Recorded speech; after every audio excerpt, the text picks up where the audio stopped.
আসসালামু আলাইকুম। সবাই কেমন আছেন? আশা করি সবাই খুব, খুব ভালো আছেন। আল্লাহ আপনাদের সবাইকে খুব ভালো রাখুক সে দোয়া করি। আজকে আমরা আসলে অনেক কিছু নিয়ে আলাপ আলোচনা করব। গতকালকে আমি একটা ভিডিও দিয়েছিলাম। খুব বেশি লোক দেখেননি। আমি আপনাদেরকে অবশ্যই বলব গতকালকে আমরা যে ডিএসসির ভিডিওটা দিয়েছি, অবশ্যই সেটা যেন দেখেন। অবশ্যই দেখবেন। অবশ্যই, অবশ্যই, অবশ্যই দেখবেন। আমি অবশ্যই এটার লিঙ্ক দিয়ে দেব। প্রথমত আমার আ এটাকে কি বলে? বক্সেও থাকবে, কমেন্টস বক্সেও থাকবে। যেখান থেকে ইচ্ছা সেখান থেকে আপনি দেখবেন। কেন দেখবেন? সবার আগে প্রশ্ন তো এটা। আমরা গতকালকে বলেছি আসলে আ পাবলিক কিভাবে প্যানিক করা হয় এবং এই শেয়ারটা কিভাবে হাতানো হয়। প্রত্যেকটা জিনিস নিয়ে আমি আলাপ আলোচনা করেছি এবং মার্কেট যে আজকে গ্রিন থাকবে এটা আমি গতকালকে বলেছি। এখন আপনি বলতে পারেন ভাই মার্কেট যে গ্রিন থাকবে সেটা তো সবাই বুঝে। সবাই জানতো আজকে মার্কেট গ্রিন থাকবে। এর আগের দিনও বলছি মার্কেট গ্রিন থাকবে যেদিন পরপর ২ দিন রেড হইছে। কেন হইছে, কেন হয়নি সেগুলো আমি কিচ্ছু বলিনি। জাস্ট বলছি মার্কেট গ্রিন থাকবে পরশুদিন। গতকালকে চার্টে বুঝিয়েছি কেন মার্কেট গ্রিন থাকবে। আচ্ছা, প্রত্যেকটা জিনিস ক্লিয়ার। ওকে, ডান। এবার আসি আগামী কালকে মার্কেট কি করবে। এখন প্রবলেম হচ্ছে আমরা আসলে যারা টেকনিক্যাল অ্যানালিস্ট যারা অর্থাৎ আমি আমার কথা বলছি, আমি বাকিদের কথা জানি না। কেউ মানে জিনিসটা যেমন আমি কিন্তু দুদিন ভিডিও আনিনি ভয়ে যে আমি যদি আজকে বলি মার্কেট রেড হবে, সবাই মনে করে প্যানিক করছি। কিন্তু যেদিন আমি ভিডিও আনছি যে গ্রিন হবে তখন কিন্তু কারো কোনো সাউন্ড নেই, না কোনো প্রবলেম নেই। ভাই রেড হলে প্যানিক হবে কেন? গ্রিন হলে যদি মার্কেট প্যানিক না হয় তাহলে রেড হলে মার্কেট প্যানিক না। আমি আপনাদেরকে বারবার একটা কথা বলি, মার্কেট আপনাকে অপরচুনিটি দিচ্ছে রেড হওয়া মানে। অপরচুনিটি কি? কম টাকায় আপনি মার্কেট থেকে জিনিস কিনতে পারছেন। This matter. আমরা দুটো স্টক দিয়েছিলাম উইথ এটাকে কি বলে এভিডেন্স ছবি সহ, যে এই দুটো স্টক আপনারা ইন্ডিভিজুয়ালি কিনেন। দায়িত্ব আপনাদের যদিও, কারণ আমরা ডিরেক্টলি কোনো লাইবিলিটিস নিতে পারি না, বা অনেকে মনে করতে পারে এটা ফিডিং এর ইস্যুস থাকে। আমি আমার পেড গ্রুপে এই ধরনের কোনো স্টক দেই নাই, জাস্ট আপনাদের জন্য পোস্ট করেছিলাম। আপনি চাইলে আমার পুরো যদি মে জুন জুলাই, জুলাইটা তো আর দিতে পারবো না, মে জুনের যদি আপনারা আমার ইয়া চান আমি দিতে পারবো। আমি ওইখানে কোনো রকমের এই পোস্টগুলো করিনি যেগুলো এখানে দেওয়া আছে, অর্থাৎ আমার ফ্রি পোস্টগুলো কোথাও আমি আমার পেড গ্রুপে দেই না, অর্থাৎ ফিডিং এর কোনো ইস্যুস নেই। আসেন এবার আসি। আর পোস্ট যেগুলো করেছিলাম ভিডিও দিয়ে দেখেন, ওখান থেকে প্রাইস আলটিমেটলি উঠেছে, ওখান থেকে প্রাইস উঠবে, এটাই নিয়ম, এটাই মার্কেটের সাথে আসলে যায়।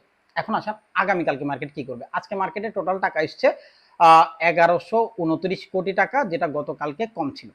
আচ্ছা, গতকালকে কত ছিল? 900 ঘরে ছিল। আজকে বেড়েছে, এটা বাড়ার কথা ছিল, যেটা গতকালকে আমরা অলরেডি ক্লিয়ার করছি কেন বাড়বে। আচ্ছা, এবার আসেন আজকে 291টা কোম্পানি পজিটিভ ছিল, যেটা গতকালকে 179টা ছিল। 56টা কোম্পানি আজকে নেগেটিভ ছিল, যেটা গতকালকে 200 সামথিং ছিল।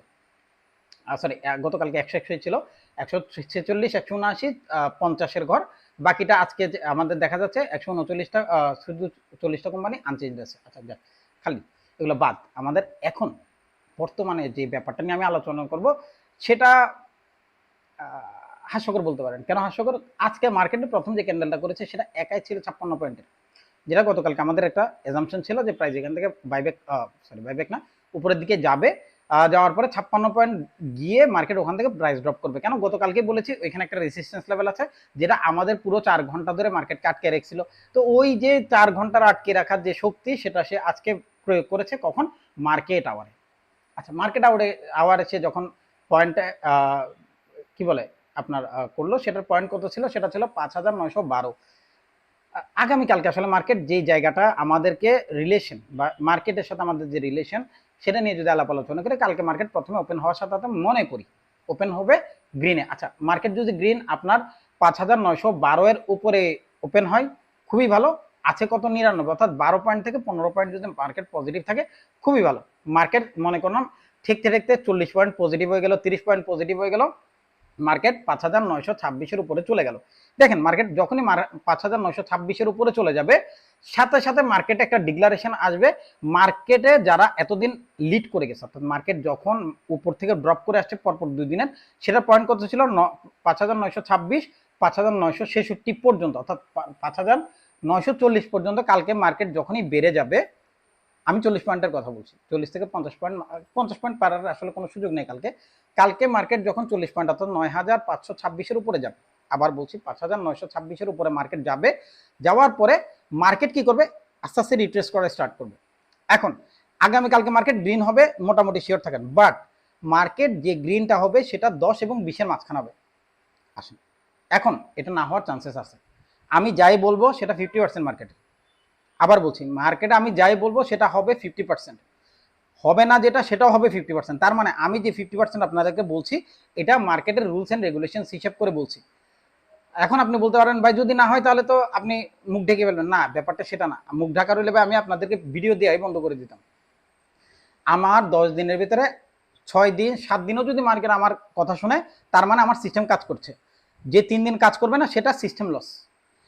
আরো আরো সহজ করে বুঝে, আপনি যখন কোন একটা সবজি কিনে আনেন মার্কেট থেকে, ঠিক আছে, সেই সবজি আপনি যখন রান্না করতে যান আপনি বিলিভ করতে পারবেন না সেই তরকারির কতটুকু পার্ট আপনার মাইনাস হচ্ছে। চলেন আমি কদুর কথাই বলি। আপনি কদু কিনে আনলেন মার্কেট থেকে, প্রথম উপরের যে বডিটা থাকে, বোটা যেটা বলি আমরা, বোটা ফেলে দিচ্ছেন, এরপর এটা চামড়া ফেলে দিচ্ছেন, এরপরে ভেতর থেকে কাটার পরে যে সাদা অংশ সেটাও ফেলে দিচ্ছেন। ভাই এটা আপনি গুনতেছেন না, কেন গুনতেন না জানেন? সেটা খাবার হয় সেজন্য। ওটাকে বলা হয় মার্কেট প্রোডাক্টের সিস্টেম লস। আপনি গাড়িতে তেল ভরতেছেন, আপনি মনে করছেন আপনি তেলের পুরোটাই ইউজ করতেন, ভাই আপনি 35% ব্যবহার করছেন। এটার গাড়িতে যে তেল ভরেন সেটার মাত্র 35% মার্কেটের এনার্জি হিসেবে কাজ করে, সরি গাড়ির এনার্জি হিসেবে কাজ করে। আমরা মার্কেটে যারা আসি বোঝানোর জন্য বা বলার জন্য, এটা আমাদের দায় যে আমরা কেন মার্কেটকে বলছি আর মার্কেট হয় না, সেটা আমাদের দায় হয়ে যায়। ভাই মার্কেটে সিস্টেম লস আছে, ভাই সিস্টেম লসের কথা বুঝেন। 10টার ভিতর 7টা যখন হচ্ছে সেটা আপনার গতকালকে তো কেউ এসে বলেন না, আজকে সকাল পর্যন্ত, আজকে দুপুর 12টা পর্যন্ত কেউ এসে বলেন না ভাই আপনার ইয়া ঠিক আছে, অ্যানালাইসিস ঠিক আছে। কালকের দিন আমারটা না হোক, দেখবেন মাশাল্লাহ চার্ট লিস্ট বের করে বলতে পারবো কে কে বলবে না, নাম সহ বলে দেবো। ঠিক আছে, সো এগুলো বাদ দেন ভাই। মার্কেট কাজ করবে, মার্কেট কাজ করবে আপনার সিস্টেমে। আপনি আগে সিস্টেম সম্পর্কে জানেন, সিস্টেম আপনাকে কাজ দিয়ে যাবে। ভাই আমি যেটা জানি আলহামদুলিল্লাহ সেটা আমার প্রফিট হবে, আপনি আমার থেকে শিখেন, প্রফিট হবে। আমরা অলরেডি অনলাইন ব্যাচ চালু করতেছি, সরি অনলাইন না, অফলাইন না অনলাইন দুইটাই। আপনি চাইলে অনলাইন থেকেও করতে পারবেন, সেটা অফলাইন থেকেও করতে পারবেন। এটা আপনাদের জন্য সুবর্ণ সুযোগ বলবো না, আপনারা চাইলে জয়েন করতে পারেন। 10 জনের ব্যাচ, আমি 10 জন নেব ইনশাল্লাহ। সো 5 জন অলরেডি কনফার্ম করছে, বাকি 5 জন আমরা চেষ্টা করছি। আর আমার একটা ছোট কোর্স অলরেডি রেডি করা আছে 5 ঘন্টার, আপনারা চাইলে সেটাও কিনতে পারেন 2000 টাকা। ভাই শিখেন, না শিখে ভাই এইসব ইয়া করে লাভ নেই। আলটিমেটলি জাস্ট দৌড়াইতেই থাকবেন, কিছুই হবে না। শুধু শুধু অমুকে বলছে তমুকে বলছে। ভাই আমি এনপলি নিয়ে বলছি আজকে হল্ট হয়েছে, এর আগে 5% ছিল, হয়ে গেল 15%। ভাই আপনি তো নেন নাই ভাই, বলেও দিছি ভাই এখান থেকে মার্কেট উঠবে 50% উপর থেকে 50% নিচের থেকে, ভাই নিয়ে রেখে দেন। এর আগে কি বললাম, এশিয়াটিক ল্যাব দেখেন হয়েছে কিনা প্রাইস, ভাই আমি প্রমাণ সহ রেখে দিচ্ছি, আপনি গিয়ে দেখেন। আমার গত 15 দিনের 20 দিনের যতগুলো অ্যানালাইসিস আছে মেলান, মার্কেটের সাথে মেলান, ভাই আপনার উত্তর মিলে যাবে, আপনি উত্তর পেয়ে যাবেন ভাই। ঠিক আছে, সো আপনাদের কাছে একটা অনুরোধ, এদিক ওদিক ভাগাভাগি করেন না, একটা সিস্টেমের মধ্যে থাকেন। একটা সিস্টেম আপনাকে 6 মাস পরে 1 বছর পরে মাস প্রফিট দেবে, কিন্তু আপনাকে সিস্টেম জানতে হবে এবং আপনি যে সিস্টেম অ্যাপ্লাই করতেছেন সেটা যার থেকে শিখতেছেন তাকে অনুসরণ করে যেতে হবে। সো আলহামদুলিল্লাহ সবাই খুব ভালো থাকুক, আল্লাহ আপনাদের সবাইকে খুব ভালো রাখুক। আমি গত 2-3 দিন ধরে অনেক রিয়েক্টিভ হয়ে গেছি, আমি জানি না কেন আসলে, খালি আপনারা সবাই খুব ভালো থাকেন। আমার যে আসলে কোর্সটা চালু হচ্ছে আপনাদেরকে সেটার জন্য দাওয়াত। এই যে আমার অফিস, এখানে আপনাদেরকে করাবো, চেষ্টা আছে। যদি এখানে জায়গা সংকুলন না হয়, উপরে আমার ঠিক এটার এই বিল্ডিং এর উপরে আমার 2 তলা আরেকটা অফিস আছে, ওখানে আমি এখানে বসি বেশিরভাগ সময়। এটা আমার এখানে কেউ থাকে না, আমি একলা, সে কারণে খুব মজা। কোনো সাউন্ড নেই। এই তো আপনাদের জন্য, এটা আমার রামপুরে অফিস, আপনারা চাইলে আসতে পারেন, দেখে যেতে পারেন, আপনাদের পছন্দের ব্যাপার থাকতে পারে। অনলাইন অফলাইন আপনি বাংলাদেশের যে কোনো কর্নার থেকে জয়েন হতে পারবেন ফিজিক্যালি, অথবা সরি অনলাইনে। আসেন একসাথে শিখি। এটা আমার ফার্স্ট ব্যাচ, হয়তো এটা আমার লাস্ট ব্যাচ হতে পারে, আমি জানি না। এটা একটা রিজন আমি করছি। যাই হোক, আপনারা সবাই খুব ভালো থাকেন। আসসালামু আলাইকুম, আমার জন্য দোয়া করবেন।